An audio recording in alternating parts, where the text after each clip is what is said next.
this is what we have, people. The place looks nice. You can see the rows of pineapple all around. I pruned all the trees. Forget about sustainability. You want to enrich ecosystems. Every being is equipped to live a positive, energetic balance. Keep it pruned.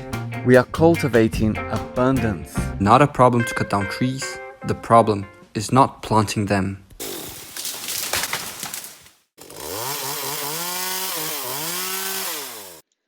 What is up, YouTube? Welcome to the Agroforestry Academy channel.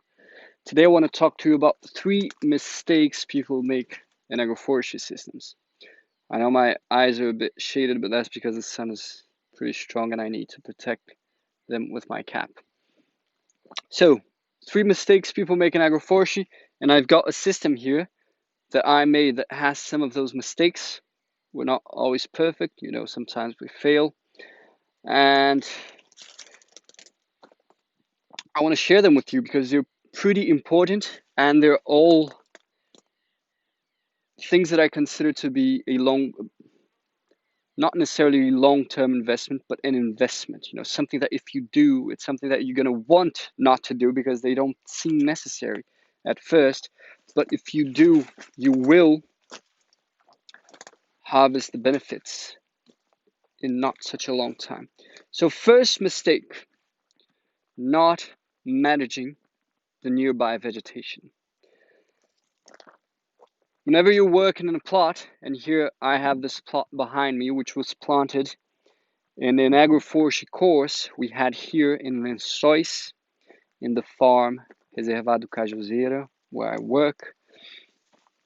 And that course happened in February. So the system is it's almost 5 months old. And it's a small plot. It's like 20 by 10 meters or something like that. And we did manage all the vegetation that was in the plot. You can see, some trees behind me. They were pruned and they're resprouting now. So we weeded all the place and we pruned all the trees. But we did not prune the trees in the nearby vegetation. Check it out. This is the vegetation, which is right close to the plot. Look, I've got the plot here. This is the plot. This is the north vegetation, right? This vegetation is in the north of the plot. I am at the north edge of the plot. And you always want to manage a bit closer to the plot where you're planting. Not only the plot itself, but look at the conditions of this vegetation here. Check it out. This is all, destroyed forest that's asking to be managed. Trees are sick. They resprouted after, being cut back several times. They're full of termites. They're thin with few leaves. They're not healthy at all, and this has a very negative impact on my plot. See, this is my plot. You can see all the plants that I pruned inside the plot. They're beautiful. They're lush green, big leaves. And then I've got this vegetation with small leaves, broken trunks, a very weak and ugly vegetation asking to be pruned.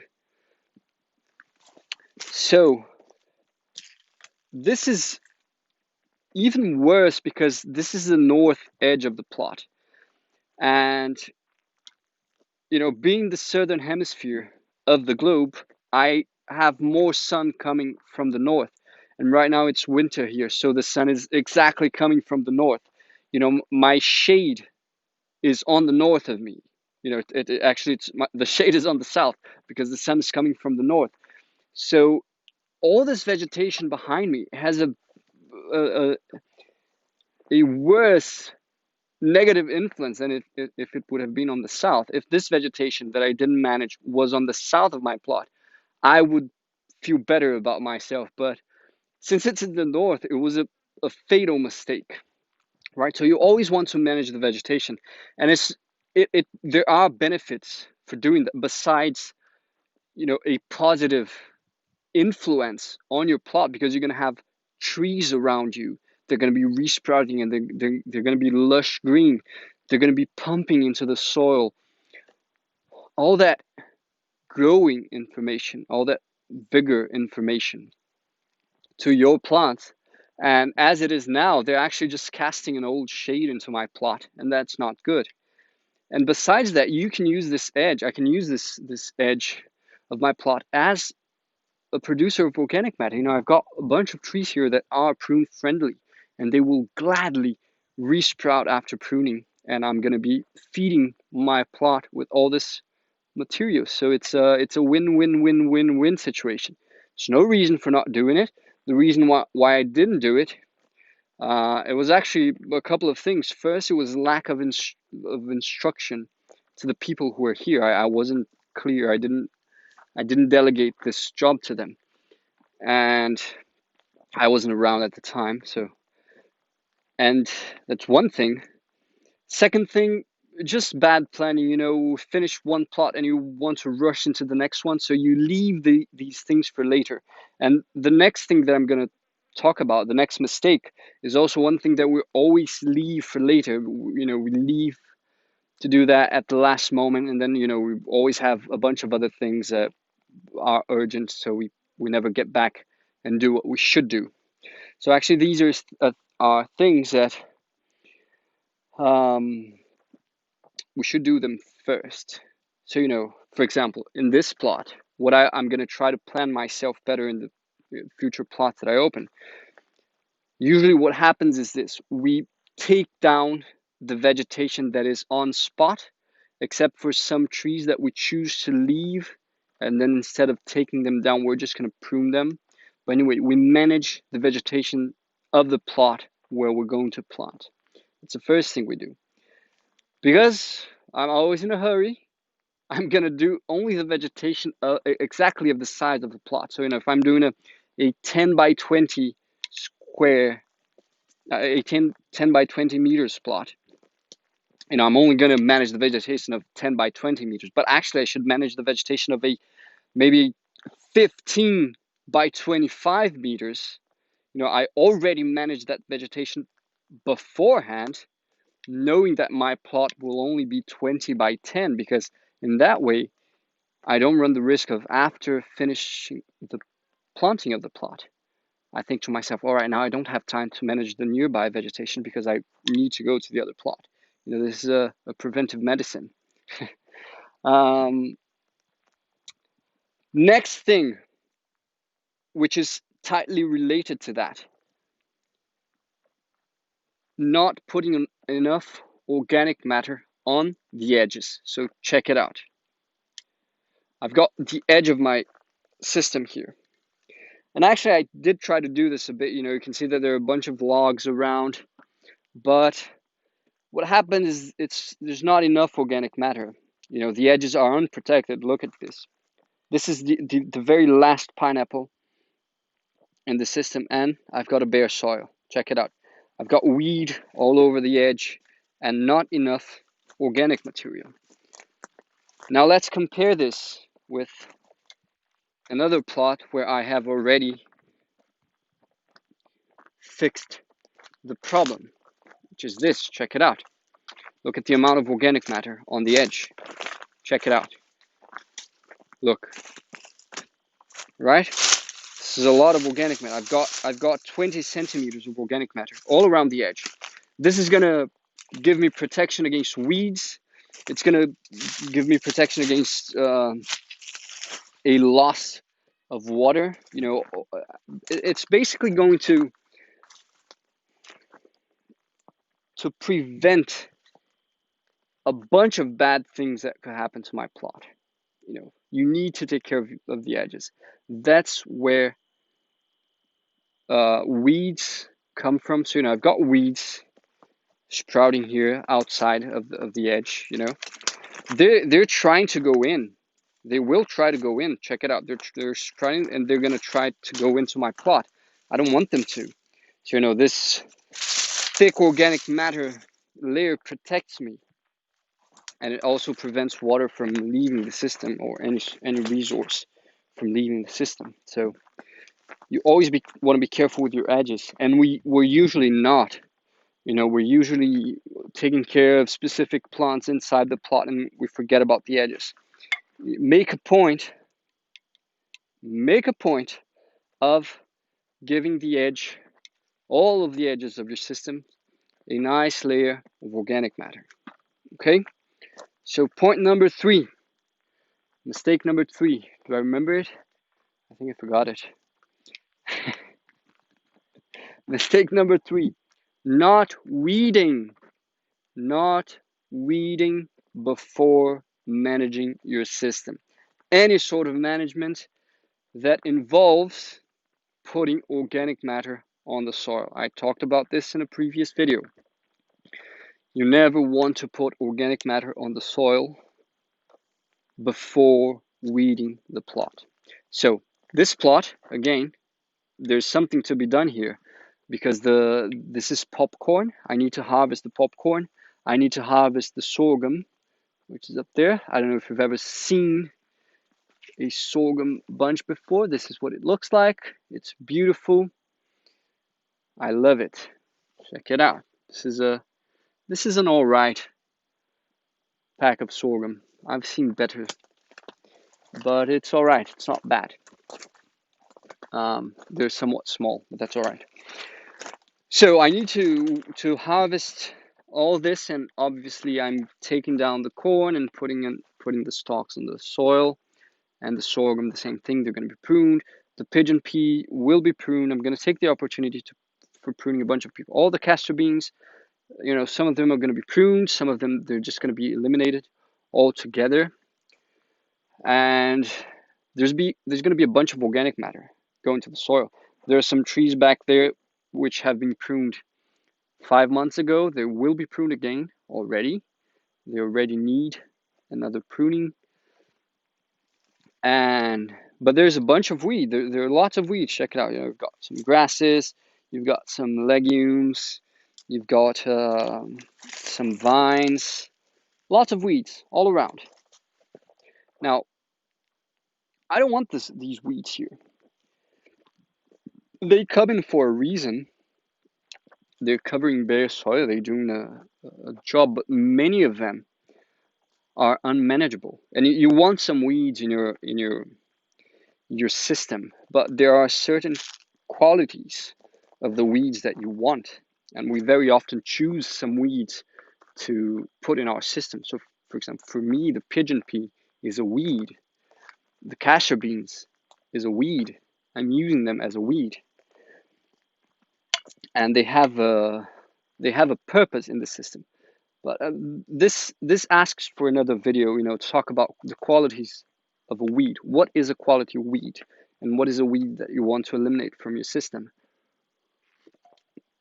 But for now, let's just understand that there are some weeds that we need to eliminate. So you need to take them out before managing the system, because if you don't, after you put the organic matter on the soil, and the way we do it's a lot of organic matter. There's a lot. Check it out. Look at all this. Let me enter this plot so that you have an idea of how much organic matter we're talking about. So check it out. I've got pigeon peas, my size. They were planted like every 60 centimeters or so. I've got the castor beans here. They're also my size. There's all the corn stalks. There's a lot of matter to go down. Check it out. See? There's a lot of matter to go down. So I'm going to cover the soil nicely. I'm going to take a picture when I'm done here. But you want to take those weeds out before you put the organic matter on the soil. Otherwise, you're not going to do it. It's one of those things, because you're going to cover them up. You're going to hide the weeds. And if you don't take them out, you're going to strengthen them, because you're putting organic matter and you're feeding them. So make sure you weed before managing the system. All right? So now I've got some work to do in this plot. I'm going to weed. I'm going to harvest. I'm going to prune everything. And then I'm going to take care of the neighboring vegetation, which I should have a chainsaw for that, but my chainsaw is waiting some parts, so I might need to do that some other day. All right, so after weeding and harvesting the corn and the sorghum, and now fast forwarding 3 weeks, this is what we have, people. The place looks nice. You can see the rows of pineapple all around. I pruned all the trees. Check it out. They're all pruned. I've got the soil well covered with lots of organic matter. One thing that I always like to point out and repeat, I've repeated this countless times, concentrate organic matter. If you don't have enough organic matter to cover the soil with a thick layer, and by thick I mean at least 20 centimeters, unless you're doing vegetables. With vegetables you can go a bit thinner, but if you're doing fruit and other stuff, you want at least 20 centimeters. So if you don't have enough material to cover all of your soil, to cover it well, concentrate the organic matter, even if you allow some soil to be bare, like this one. The reason for that is simple. If I spread out the organic matter all around and I make a thin layer all around, the organic matter is going to turn to dust and it's not going to decompose properly. It's going to turn into dust, and it will not prevent weeds from sprouting. So I'd much rather, make good thick layers wherever I can, so that the material doesn't dry out and it actually decomposes properly and encourages all the microbes to multiply and to work on that part of the soil, than to have it spread around. And also, by having thick layers in some places, I'm going to prevent weed from sprouting all together in that spot, and that's going to save me some work in the future. So I'm always looking to invest in order to save me the trouble in the future. So yeah, let me show you the sorghum harvest. I've got a pretty nice bunch of sorghum. If you guys don't know sorghum, I'm gonna introduce you to it. Check it out. Looks beautiful, doesn't it? Maybe I'll give this to my girlfriend as a flower bouquet or something. So alright guys, thank you for watching. Subscribe to the channel if you haven't, and click the notification bell so that you know what we're up to. And before saying goodbye, I'd like I have a special announcement to make. This week, starting on Tuesday, we're going to have a special week. We're releasing 3 roundtable talks that we had with some very groovy people, some very cool people from around the world. So we did 3 sessions where we discussed agroforestry. And the first one is going to happen on Tuesday, the second one on Thursday, and the third one on Saturday. Always at 7 p.m., all right? 19 o'clock. GMT -3, Brazil time. So we're going to be releasing them through YouTube premieres, meaning we're going to be online with you watching the talk, and we're going to be on the chat so that we can, if you want to clarify some doubts, ask questions, we're going to be there. And so make sure you tune in for those. These are going to be epic. They were epic already because they were already recorded, but it's going to be really good to be sharing this with you. We had some long talks because there's just so much to talk about in agroforestry. And so it was just great. So this is what's going to happen. On Tuesday, we're going to release the first one, in which we had a couple of guests. Matthew Reese from What's Ripening and Peace River Organics from Florida. He came with us, and he invited his buddy Joshua Yield from Yield Permaculture Consultancy.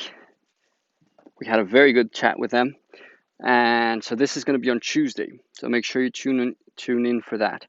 Then on Thursday, we're having Paul Soden. He's an Irishman living in Brazil, in Rio de Janeiro. And I just tried saying Rio de Janeiro with an English accent, but it's kind of hard for me. Rio de Janeiro, that's how you say it. So Paul Soden, he brought in his guest, Eugene Curran, who works for the Department of Agriculture in Ireland. And we had a very good talk about,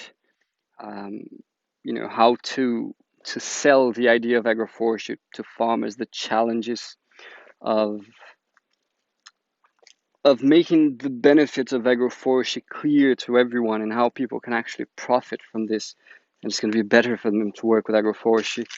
And Eugene talked a bit about the work they've been doing in Ireland with sheep farmers, sheep herders, and how they've been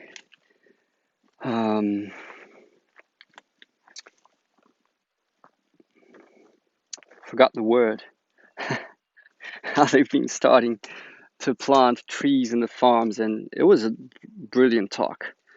So that's going to be on Thursday. And then on Saturday, we're having Rob and Andy Cruz from Hawaii, from the Kauai Food Forest in Hawaii. So the chats were amazing. It was something that Janara and I really enjoyed, and lots of information, lots of value for you guys. So make sure you tune in. We're going to be with you, watching the video with you, chatting with you, clarifying doubts, answering questions. So make sure you join us for that. So I'll see you all on Tuesday. That's going to be the first talk, 19 o'clock. That's 7 p.m. GMT -3 Brazilian time. I thank you for watching, and I'm Felipe for the Agroforestry Academy. I'm signing out.